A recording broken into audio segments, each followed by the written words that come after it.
So this time of year, when our gardens are starting to go dormant and asleep for the winter, we want to remember to continue to bait for our slugs. So even though our plants are going dormant, the slugs do not.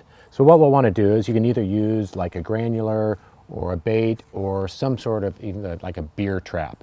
We just want to make sure that as the plants are going dormant that we don't forget the bait, because the slugs will continue to eat all winter long.